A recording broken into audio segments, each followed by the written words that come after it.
All right. Hello, hello. Here we are back with another week of Ladybird Live on Facebook. And again, if you are watching for the first time, we are also simulcasting on YouTube and Twitter. So if you are watching on Facebook, hello, hello, hello, my awesome followers. If you are new following this page, this is something that I just started 2 weeks ago, and it is going. We going.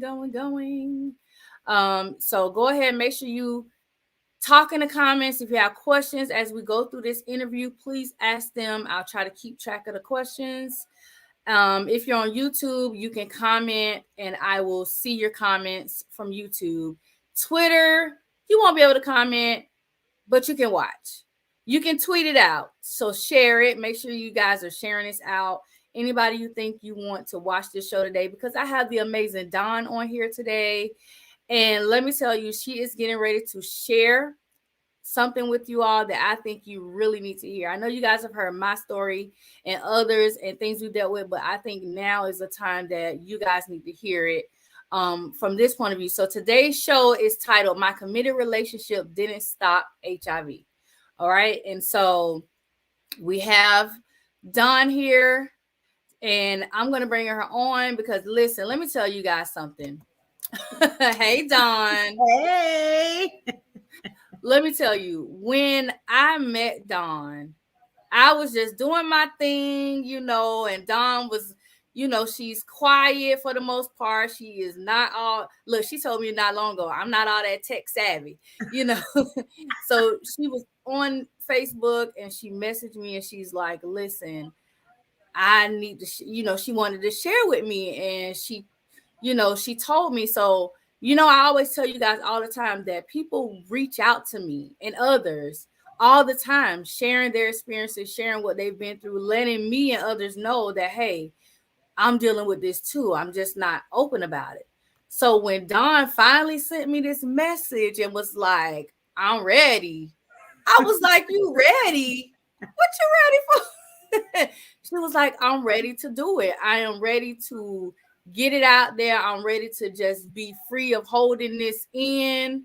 And let me tell you, I am so proud of you, Dawn. Like, literally, I am, because baby on billboards, she on posters. I'm walking in my doctor's office and she on magazines. Like, it's amazing when you release that, what you've held in for so long, and it's out there, and it's like, it's that, like, literally, it's that waiting to exhale moment.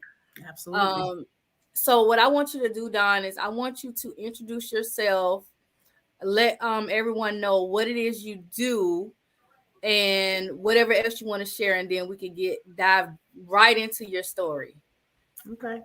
Well, first of all, thank you so much. I love you to death. Oh God, my dog is about to start barking. Come here, Sasha. So my name is Dawn. I am 50 years old. I am a grandmother of four beautiful, beautiful grandkids that I love to death. I live in Buffalo, New York. I work in a clinic where we do services for those living with HIV. I'm a patient adherence specialist. I help link patients to services, bring them back into care. Sometimes people, for whatever their circumstances are, decide to not take their medication or come into the clinic, or maybe there's something going on that they can't. I run support groups. Um, I'm also in New York State, a certified peer worker. I'm a part of the HIV Stops With Me campaign for New York State. Um, I do a lot of stuff that helps enhance and support those living with HIV, whether it's from quality improvement to peer support to just being an ear, as I watched Miss Renee be, and then I started being the same thing. So, yeah, that's me. Yes, and listen, that campaign has so many amazing people. Every time I see that flyer, I'm like, oh, look at my girl. I get excited because I'm like, yes, because, like, you just have no idea how happy, when you told me you was ready, how happy that made me feel. Because I was like, I could tell, just like when we have conversations, I could tell you was ready, and I'm like, well, when she get there, she'll get there.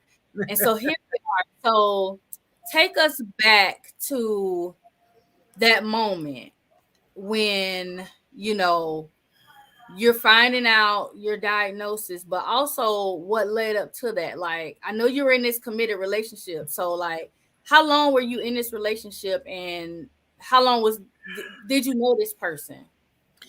Okay, so let me go back a little ways. So before being in that relationship, I was an active drug user. So I had came to a point in my life where I was done living that life, and I was ready to make some changes and settle down. So I met a gentleman, and I knew about HIV, but in my mind, I was one of those people that thought HIV only affected gay men or those using IV drugs. And that's not what I did. That wasn't my drug of choice. So I met this gentleman and we were dating. I was very adamant about using condoms. There was nothing going to happen without us using a condom, and there was no way you was going to sway me. So we were in this relationship for about 6 to 7 months.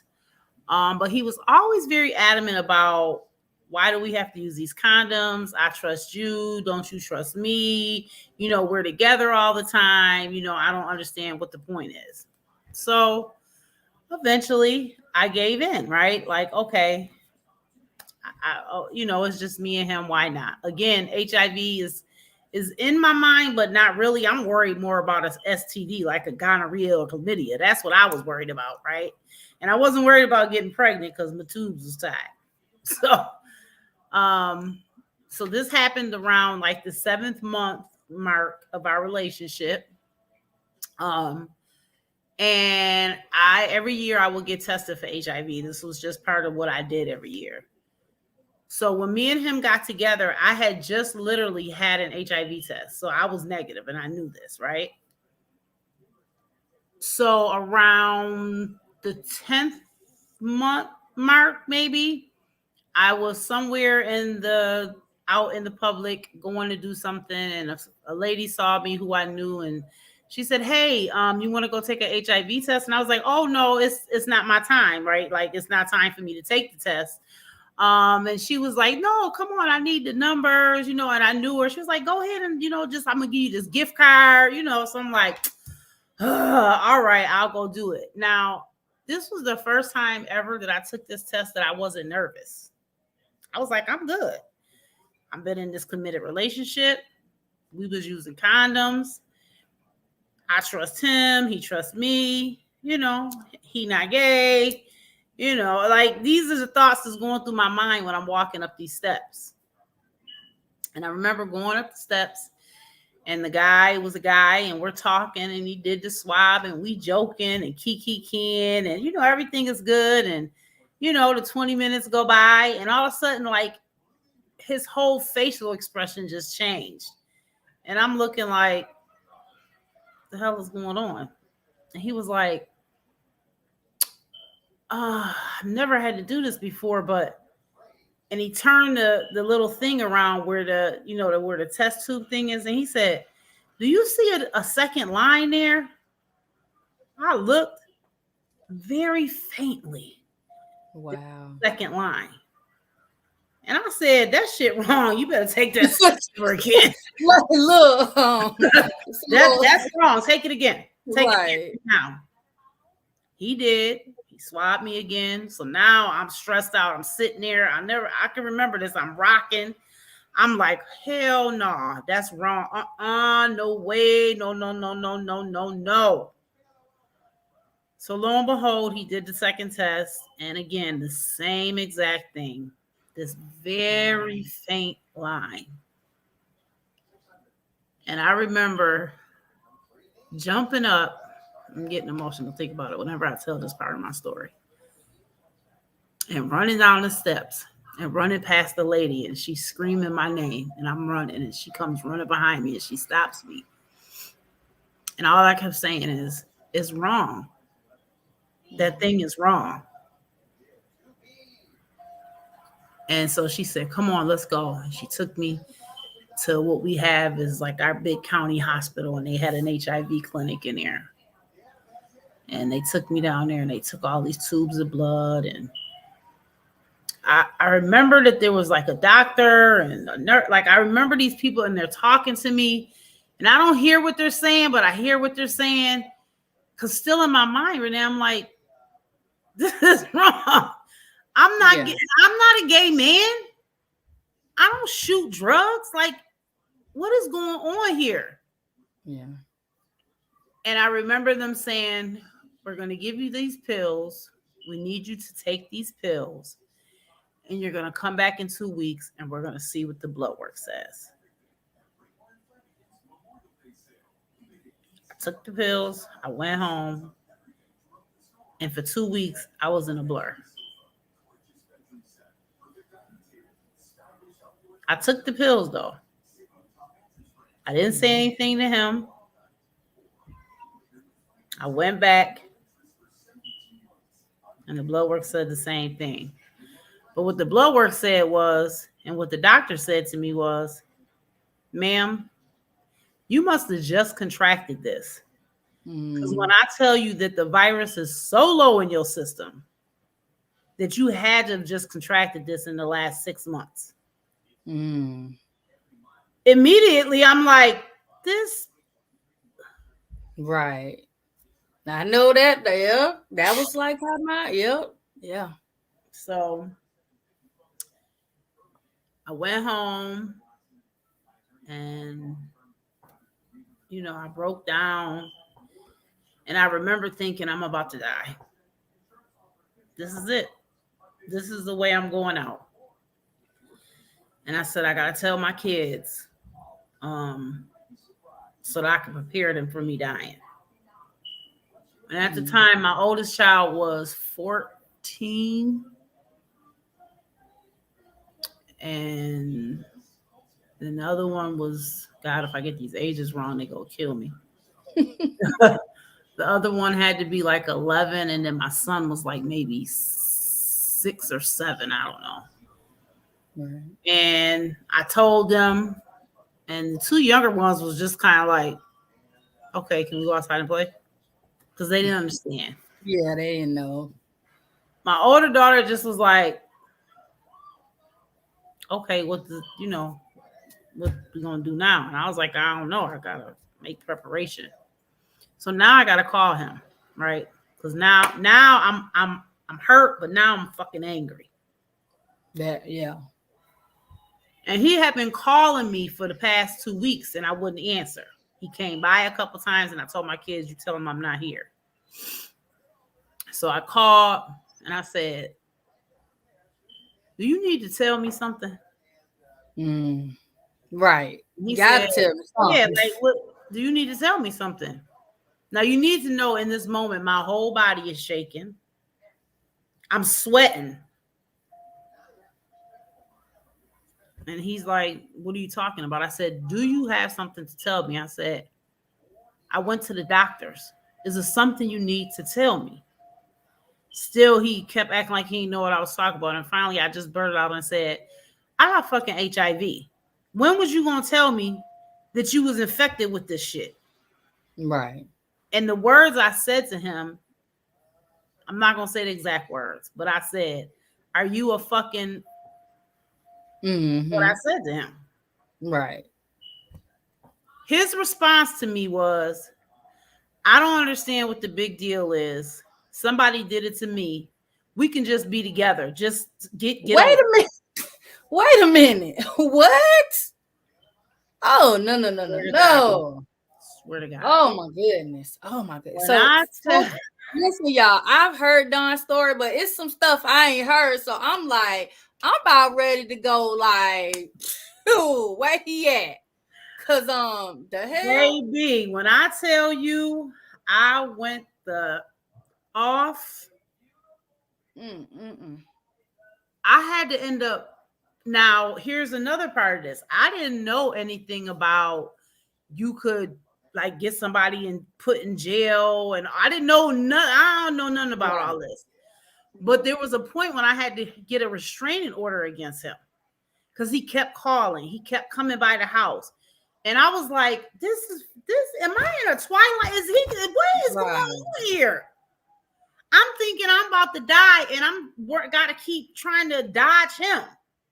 Now, I don't Yeah. got nobody, because I've told this story. People are like, why you ain't get somebody to beat him up? That's not the type of person I am, right? I'm worrying Right. about You could have to called me die. like, Lady Bird, listen. Yeah, Because the Renee from the 99 2000 would have popped up on them real and quick. I ain't always been this nice church girl. You know what I'm saying? But in that moment, my concern was, I'm about to die. Who gonna take care of my kids? Yeah. And so, past all that, I told my family, I told my two best friends, and I just was like, y'all gotta step in because I'm about to die. Well, 6 months went by and I was still living, but I was in a depression. I started using again. I tried to kill myself twice. Even though the doctors was like, you're not going to die, just take this medication. But I didn't know anybody outside of him who had this, right? Right. And so, you in that thought process, I'm the only one. Yeah. And nobody outside of my small circle, because they never told anybody. Like, my two best friends never said anything to anyone. My family never said anything to anyone. So nobody knew outside of that small circle. And so there was no support. Like, like you supported me when I reached out to you. I didn't know who to reach out to. And I just was so depressed and angry at myself because how stupid of you. How stupid of you to stop using condoms with him. It was only 6 months in. Started beating myself up, right? This is your fault. This is what you deserved. Then I started saying, well, God, if you was going to let this happen to me, why you ain't let it happen to me when I was out here doing crazy stuff? That's not who I am now. But this is my fault. So at about the 2-year mark, there was a social worker that worked in the clinic where I was getting my services. And, we used to talk when I used to go in for my visits. And again, even in the depression, Renee, I'm a happy person. I like to talk. I like people because I'm a people person. And so I guess in those, getting choked up. I guess I told the story a million times. I guess in those conversations, he saw something in me that I didn't see in myself. And he realized that even though I was trying to kill myself, I didn't want to die. Right. So there was a training that back then it was called, I'm sure you know, the National Quality Center. Yeah. And is now called Center for Quality Improvement Innovation. But they had a training that was called the Training Consumers on Quality. And he said, listen, there's this training I want you to go to. It's going to talk to you and teach you more about HIV and stuff. And I was like, what do I need to know other than I'm about to die? What do you want me to go for? He said, well, it's in San Diego. I had never traveled outside of Buffalo. I said, wait, I got to pay to go? He said, no, we're going to pay for everything.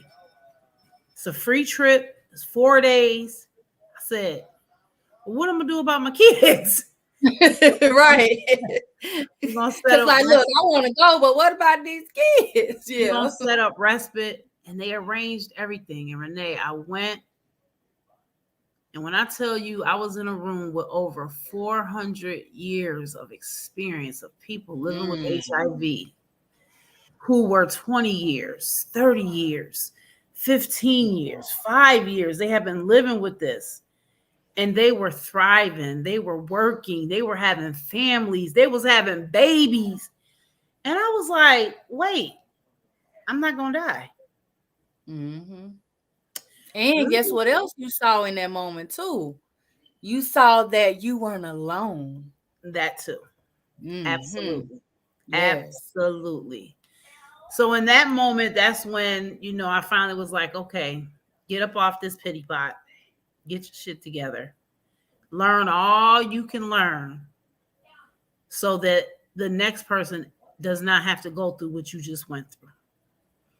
And so that started my process of, still behind the curtain, but doing things behind the curtain. Because I don't know if you remember me telling you, I don't mind doing the work behind. I don't have to be in Yeah. front. You know what I'm saying? Right. I don't want to have everybody in my business, but I don't mind being in the back shadows, linking people to services and being that support for people who just got diagnosed. But I just don't want to be out in the front. It's just too Right. much. Yeah. I remember. I Yeah, but definitely. then it just came to a point where that was the last secret I had that people could hold over my head. Now I dated, just like you. Told I was what person that as soon as I met somebody and they was like, I want to kick it with you. Well, hold on. Got something to tell you before we Right. waste each other time. And I never got rejected. And I actually got married. And me and this person are still best of friends today. And we are not together. We're still married, but we ain't together. But it ain't have nothing to do with the HIV. We just, it's a whole nother story. But so I'm in a good place today. HIV has to live by my rules today. Um, I am a person who loves life now. I love to help other people. Um, I like to let people know that if you do contract HIV for whatever reason, that doesn't matter, but you can live and you can live a happy, thriving, successful, vibrant life. Um, Mm. HIV has never been an issue for me physically. I have other health issues, but HIV ain't never been a thing. I take one pill every day and I keep it moving. So that's the gist of my story. So Yeah, child. Look, because a lot of that I did not know. Like I didn't know he, was that freaking. Oh oh, man. and I didn't tell you a year after my diagnosis, he died. Yeah. I don't. You Now I don't want sure? to. I don't want to be that person, but look at God. Karma, baby. He's gonna keep Karma. bothering me. So, Karma. Because guess what? He probably wasn't doing what he was supposed to be doing. and now that I look back, Renee, you know how people still today think they can look at somebody and know that they have HIV. We know that you can't, because nobody ever looks at me and thinks that I have HIV. I'm a nice, healthy woman. And Right. when I look back and I remember him, he wasn't somebody that would have triggered it. But now that I know about HIV and I know some of the symptoms of someone who is not taking their medication, now I know there were signs. I just didn't realize those were the signs. Right. And so, no, I don't believe that he was taking his medication like he should have. Um, and so that's probably Oh why he wow. passed So I away. can't. I can't even get my hands around them. No. All right. So if you guys want to ask some questions in the chat, go ahead and post them. I already saw a couple questions. I have some questions too that I want to add in there. Okay. So I know you just answered this question as far as what Erica Van in the comments is asking, have you dated anyone after that man? And she did state that she did remarry at one point. But too, so since that marriage has come and gone, have you even started back that process again? Because I know with me, it's almost like, oh, gotta start over. You gotta if the person doesn't know, you have to disclose and you have to tell them, and it's like a whole sometimes it's like, man, I'd rather be single than to have to keep going through this over and over. So did you start dating again after that marriage ended, or you kind of just like, let me chill and Look, be a granny? I'm trying to look, I'm like trying to look and see if the person is watching. Uh-oh. So, outside of my HIV, I just had a major procedure done. I had weight loss surgery. So since that particular relationship came to an end, mentally I wasn't in a state where a relationship was anything in my rear view mirror, right? Because I wasn't happy in how I looked, how I felt. So no, at the time it wasn't, but um God, I'm gonna get a phone call. Um Uh-oh. I'm 70 pounds down. I am very Yay. happy. And would I love to have somebody love me again? Absolutely. Am I open for that? Absolutely. I want to be happy. But if it doesn't happen, I'm okay. I do love being a grandmother. I travel profusely, whether it be for me doing HIV work or I just came back from a 6-day cruise. I am Right. They ain't take me or life. nothing. I just had to watch pictures, Come y'all. on, girl, you can go next time because I'm already got one picked already.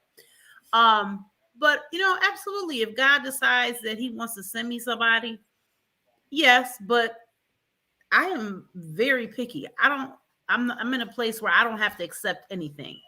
And if anything is going to mess with my peace and my joy, it ain't worth it. So, yes, if God sent that person to me, I would absolutely attempt to do it.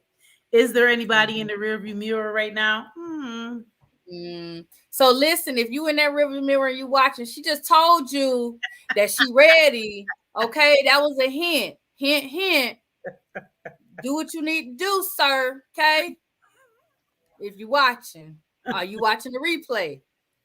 That was your cue. Cause you take too long, you know. I can't help you if she move on now. Oh goodness. So a question I want to ask you, and then I'm gonna look through the comments for more questions. So I know you said when you were told, when they told you that second line, how you were in utter disbelief because this is something that you've done. You go and you get your health check. You've done the testing before. You had not far off done the testing. Absolutely. So looking back on that moment, how does it make you feel to know that you were doing the things that you felt were right as far as getting the testing done, you know, and to sit there and to see that, like looking back on it, do you feel like, I know as far as the condom situation, you would have probably made him use condoms, but do you feel like there's anything else you would have changed about that whole situation, just to kind of give other people, when they're hearing this story, give them an idea of, okay, you know what, maybe I do need to look at this as something that I should do, like as far as questions, like asking him questions ahead of time and stuff like that. When I think back and I know what I know now, absolutely there should have been some questions I asked.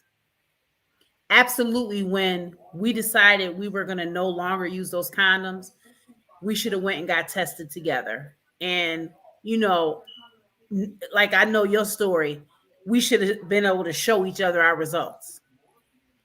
And if at that time we were both negative, every 3 months we needed to get retested again. But there should have been more conversation. Unfortunately,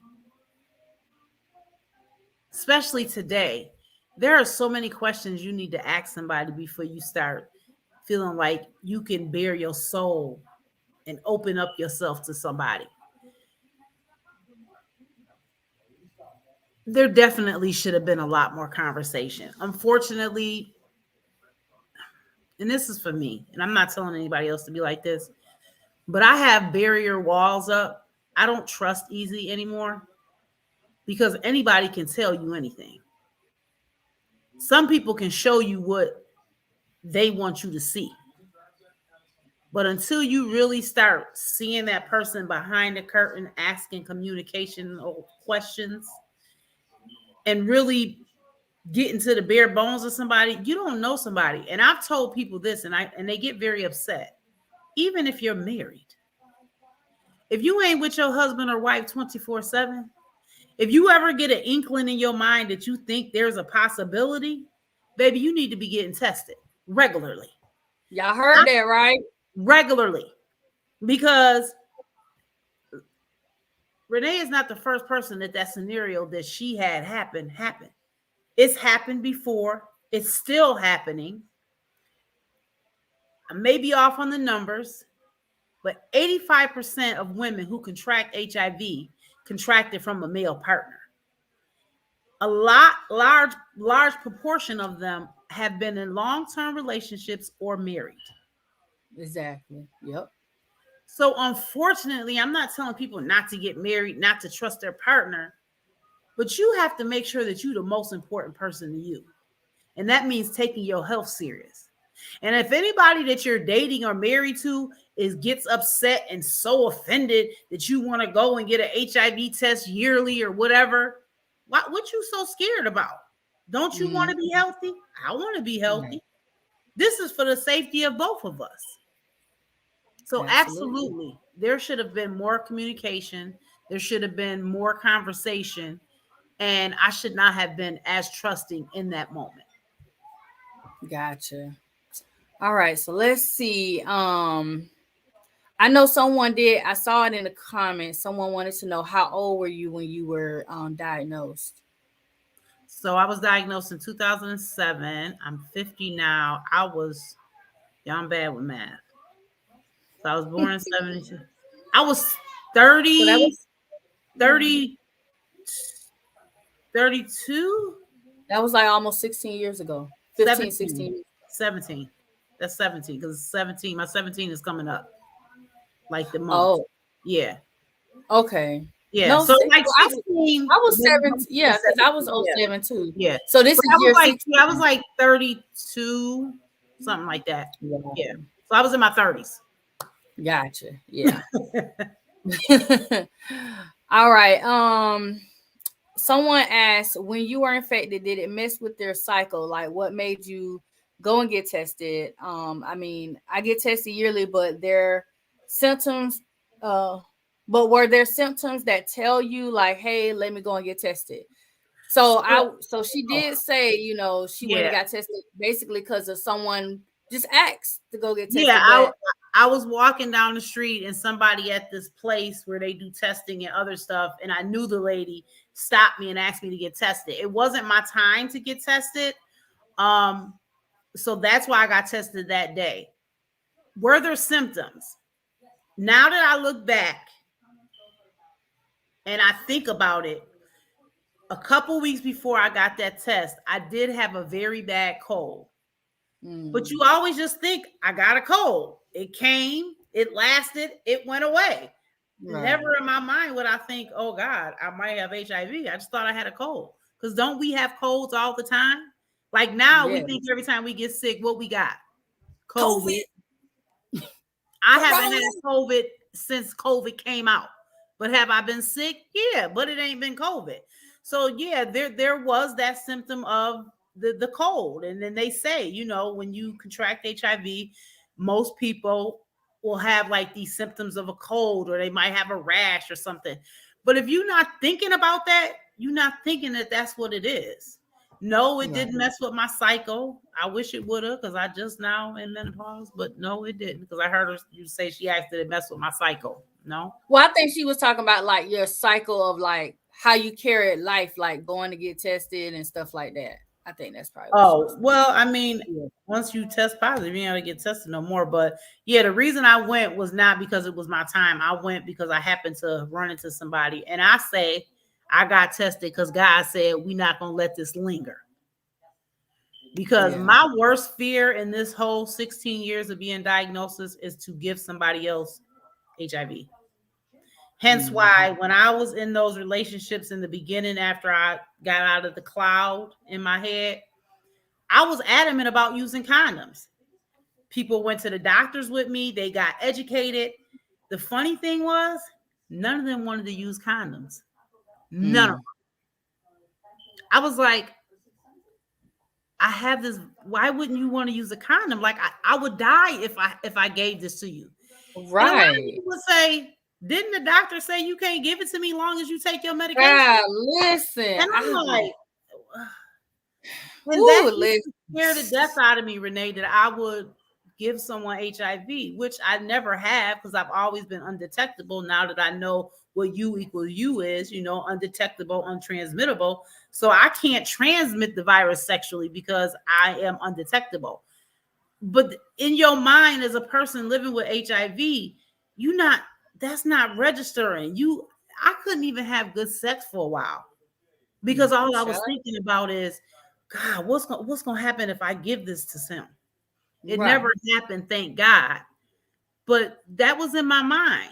Now, am I in that space now? No, because I know I'm educated.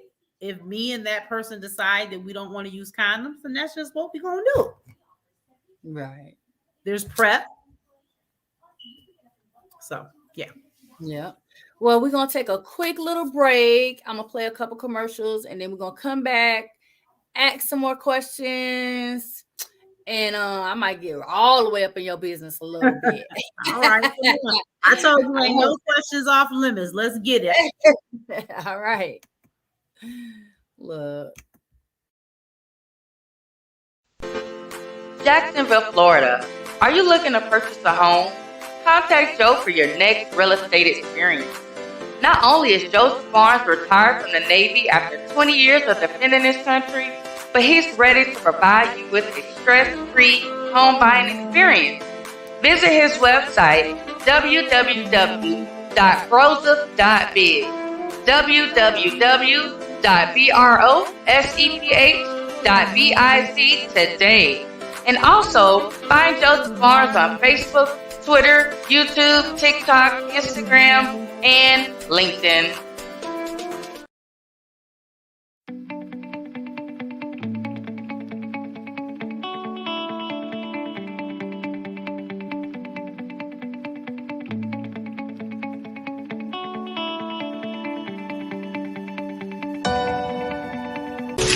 Hello, answering questions from my followers.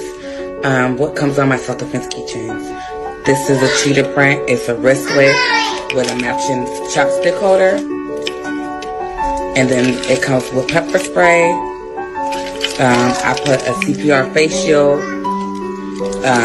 This is a no-touch door opener. And then it's also a wine opener or a beer opener right here. It has a key knife. It's about 6 inches long. I can't show you because otherwise I'll be banded. And it has an alarm and a flashlight. This is the flashlight. And then it has lip gloss that I homemade. It's vegan and cruelty free. It's also available for individual purchase on my website. I have an inspirational charm that comes with it. It says never ever give up. And then what else? A pom pom. And it comes with a pom pom.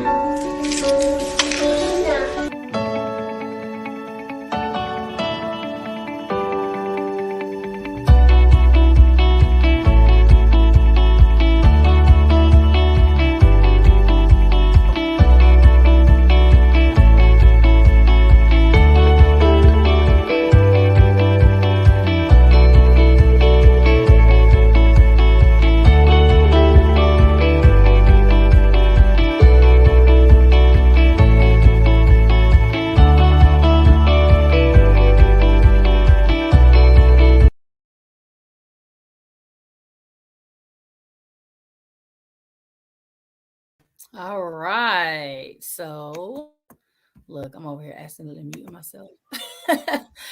All right. So we are back, you guys, with Dawn. Yes, yes, yes. All right. So let's keep it going with some of these questions. Now I know you have your kids. Are they all adults now or Yes. um okay, Yes. so they're Yeah. all adults.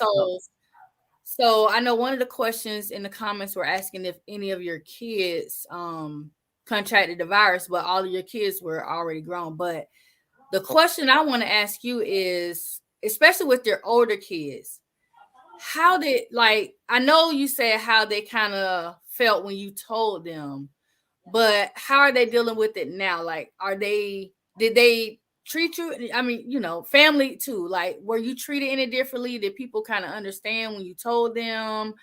You know, how are they dealing with it, especially now with you being open and actually talking about it, and people like, oh, that's your mom, and stuff like that. How's that going? So the funny thing is, so when I first found out I was positive, for that first year, that first 6 months, I went and bought brand new plates. I bought sprays. I would like spray the toilet after I used it. I didn't kiss or hug my kids for 6 months because, again, I didn't know. I thought I was going to give it to them by kissing them and hugging them. And we know that you cannot, give HIV by kissing, by hugging. You can't catch it from sitting on the toilet, none of those things. But I didn't know at the time. And two things happened. One, my oldest daughter at the time said to me at one point, we can't catch it by eating behind you, right? I don't understand why you eating off these plates. And it was just like, what? Because they was teaching them about this in school. And then there was another time my best friend was over and we were doing something. And at that time I smoked cigarettes. And she was like, let me get some of that cigarette. And I was like, girl, you can't smoke behind me. And I remember her snatching the cigarette saying, girl, give me this cigarette. Give me that thing. So the people around me were fine. My family, I mean, I have to be truthfully honest. My sister was fine. My stepmom was fine. Let me tell you this story about my dad. He's gone now. He just passed away. I know your dad, and he could sing his butt off, but okay, continue. When I found out I was positive, this was about maybe a couple weeks after I found out, and I had, told my kids and my sister and my brother and my stepmom and everything. Me and my dad, right before this had all happened, me and him had a stupid argument or whatever, and he lived in Vegas at the time, and we weren't talking. And I remember calling him because I'm a daddy's girl. And I said to him, when he answered the phone, he was like, what? What do you want? And I was like, I'm just calling you because I just needed to tell you that I have HIV and I'm about to die. And I thought you needed to know. And it was silence on the other end of the phone. And he hung up. Wow. I was devastated. Devastated. When I woke up the next morning, my father was sitting next to me on the side of the bed. He had drove 24 hours, Renee. Ooh, yeah, because he was way over there. And come and tell me, I don't care what you got. You are my daughter and I love you. What do we need to do? Don't listen. I ain't got no tissue by me, okay? When I tell you that right here is one of the processes that saved my life. So, as far as my family and friends, nobody ever treated me different. They actually helped me get my mind right. So my friends and my family have been a huge support to me. Even my partner that I'm not with has always been supportive in whatever I've done. When I decided to do this campaign, I, of course, made sure that I had a conversation with my children, with my family, and even my ex, because this would affect them too once I came out, right? Because like you said, my billboards are all over the city. I had to put stuff on Facebook, right? And so I had to ask them, like, are you guys okay with this? Because if any one of them would have told me no, trying to not let these tears fall all the way down my makeup. Look, I had to hold mine. I wouldn't have did it because I didn't want to disrupt anybody else's life because of another decision that I had made. But they were all very supportive. My daughter was like, now I need you to know that originally when I was going to do it the first time, when I was thinking about it, my son was still in high school. He said, Ma, I don't care. I love you. But can you just wait till I get out of high school? Because if somebody says something to me, I'm going to hurt them. And then I'm probably going to be kicked out of school. And I feel like me and you had that discussion too. Seem like we talked about that. Mm-hmm. Yeah. And so once he was out of school, everybody was just like, do you, Ma? We got you. You know, my son comes and he brings all his friends, and you see I got this big, huge tarp. As soon as you walk in my house, you see it. You know, I'm all over Facebook. I have never actually ever gotten really a negative from anybody. Now, I've had a few people like on TikTok or Instagram say something stupid. I got tough skin, but other than that, I've always had a lot of support from family and friends, and I know that there's a lot of people who don't have that. Hence, why I do the work that I do. You know, I don't know if it's okay for me to say I just started, um, you know, a woman's company, I guess you call it, or whatever organization, called Woman to Woman We Are One. And it's for support, it's for linkage and building community and networking and making sure that women living with HIV and without are linked to services that they need, and they have the support network that they need. Because I don't want anybody to be alone ever. Right. I know someone in the comments said they had a question, and I don't, let me see. I don't know if I can see the whole. They just said, I have a question, no disrespect. So go ahead, Stephanie, if you have a question, go ahead and type out your question and we'll get an answer for you. If anybody else has questions, go ahead and type it in the comments, especially if you're on YouTube or Facebook. I'll see the questions. Twitter's not able to like type or anything. They can tweet and all that stuff. And I can't even look at Twitter right now because I haven't logged back in it. So I know a lot of people are saying that they're praying for you, that your story is powerful. Doing this is powerful. Let's see. And that's the thing, you know, I, one of the things that I talk about a lot in some of the platforms that I'm on is talking about trying to get rid of the stigma that is associated with HIV. Even in our communities, Renee, right? We know that when World AIDS Day comes around, it becomes a doom and gloom day, right? And I have been trying to push the narrative of, yes, we need to always remember those that we have lost to HIV and AIDS. But we also need to support and uplift those who are living, thriving with HIV, and bringing that forward more, and making HIV World AIDS Day not a day to be sad, but a day to be happy. We are living. We are here, right? We aging with HIV, baby. Right? They Right. don't know what to do with us. We They are living. confused. Listen, we living longer than some people who don't got HIV. So I would love to see the narrative change from, you know, it being this, you know, of course, if you get diagnosed, you know, that part I'm not negating. But if we don't change the narrative within our own community, how do we expect those who don't live with HIV to see us any different if we make it like it's a sad day all the time? We're not walking around sad all the time. I'm living my life, baby. I'm living my best life right now.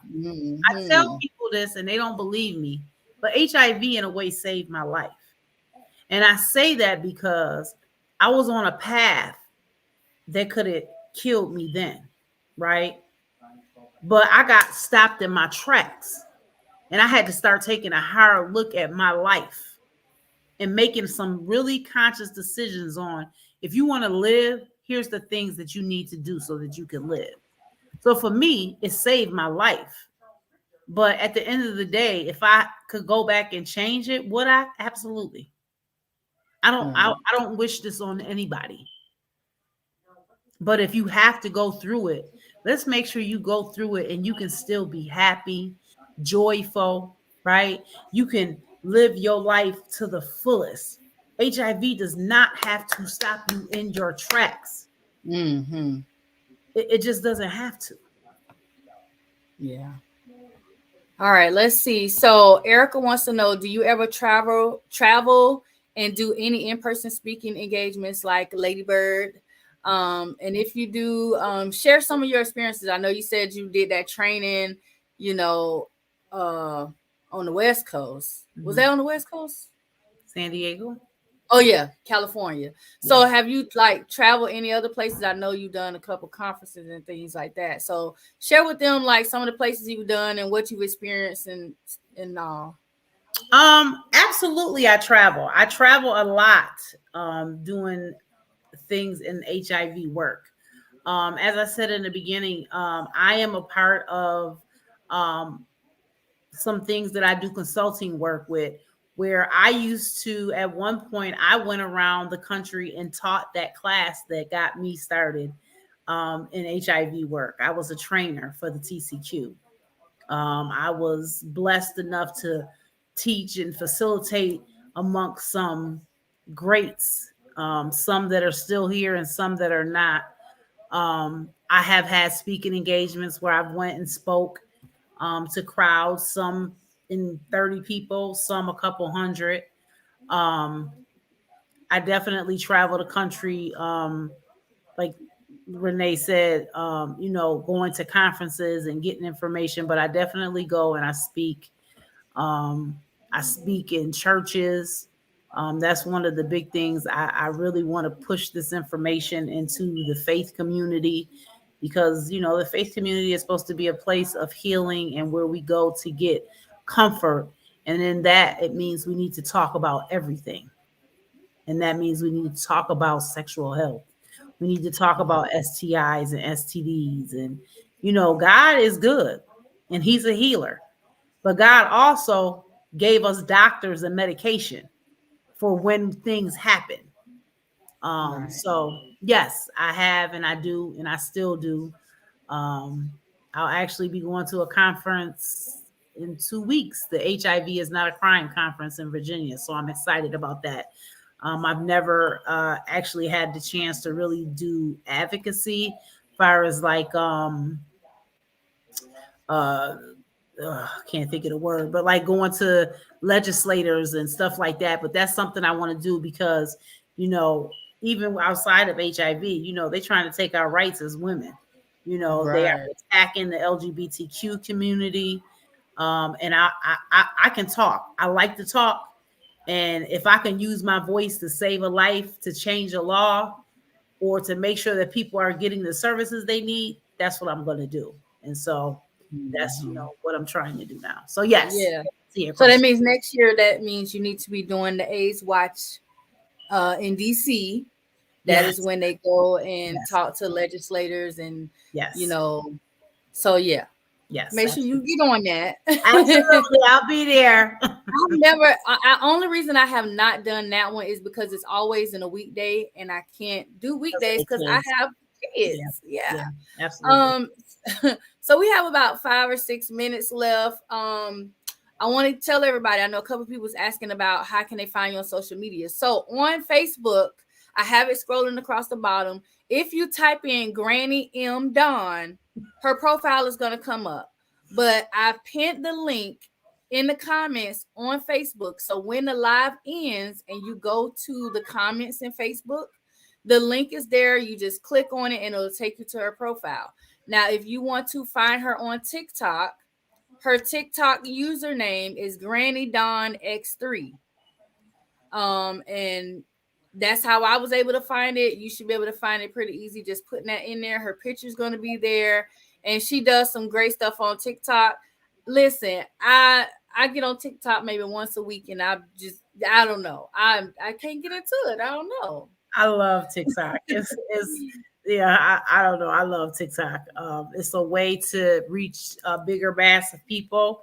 Um, I've been able to network and meet other people who are living with HIV. Also, because I had this weight loss surgery, I have a whole bariatric community that I'm a part of now. But again, it just comes back to I love to share information. I always say, if I could save one person's life or save one person from becoming a victim of someone who chose not to be truthful, right? Because everybody that has HIV is not like that person that I unfortunately came in contact with. You know, we, myself, I will tell you immediately that I have HIV because, again, I don't want anybody to ever have to go through what I went through. So it's a platform for me to be able to share my story, answer questions, and also just put a face to it, right? Because some people still have the 80s in their head. They And as you do. can see, I am a big, luscious woman living my life, and I am not that picture. And so, if I can be the face for those who can't speak in the voice, I will do it. The Lord has made me tough and strong to be able to share my testimony and try to make this path easier for somebody else. So, Yes, absolutely. Because honestly, like when I'm talking to people and I'm telling them, like you and a couple other advocates who, like you say, are, plus size, I think about you guys because, like you said, the face, like people automatically assume if someone's HIV positive, they are skinny, they don't look like they have this whole stigma and thought of in what their it head, they look absolutely. like. So I don't necessarily just say, oh, well, Don or this person. I just say there. I know people who are bigger than me and bigger than others who are HIV positive. You would not know it just And looking at them. everybody that's skinny is You not know, HIV positive, right? So right? it's Yeah, again I'm exactly what like, I said, trying to break that stigma, trying to break that stigma. I know we yes, only have a few minutes, and I want to say this to you publicly. You guys don't understand that I followed her for a couple years in the beginning of my diagnosis, and I just watched her. And she got me through some days that she don't even know she got me through. And it did come a point where I was at a low point, and I just reached out to her like, listen, I I need support. So I want to tell you thank you so much for oh, virtual immediately hug. wrapping your arms around me, answering my questions, and just supporting me in that moment. So I thank you so much for that. You have been my sister since then, and I love you to death. And Oh, I wish I the love you best for you too. in all your endeavors. You are doing some great things. Y'all continue to be nice for her, because if not, I'm a pit bull. I'm gonna come get y'all. Mm. But I just wanted to say thank you and let you know that I love you so much, and I really, truly, truly, truly appreciate you, and I thank you so much. Yes, I love you too, and I appreciate you. Cause listen, I'm getting you older than me, but I'm older than you in this walk. Yeah, So it's like I'm trying to wind it down and do a little less, and I need to just come on in and take it over like a storm. And you are doing a big job. Like thank I'm you. so proud of you, and I appreciate you, and I thank you so much for coming on here and Thank you for sharing your having me. story and just being this amazing voice because people forget that we're all human regardless of how we contracted this virus. The end of the day, we're all human. We all make mistakes. We don't Nobody's perfect. Absolutely you not. know Dawn trusted this man and used the trust that she had the unprotected sex, and she got diagnosed. I was married, trusting the whole man I done gave some vows to, and the situation happened, and so many other situations happened similar to both of ours. And Yeah. just that we can get on here and share with you is simply what we love to do, and we're gonna keep doing it. Yes, ma'am. Yes, ma'am. So we're gonna close this show out. And again, Don, thank you so much. Don't go anywhere Thank because I want to you. talk to you when we're done. But yes, you guys have an amazing night. I will be back on next Wednesday with Davina Kana. Woo, yes. If y'all don't know about D, you about to find out. So I will see you guys back on here with Ladybird Live on Facebook on next Wednesday. I'll get that flyer ready and post it for you guys. And we will talk then. Good night. Bye.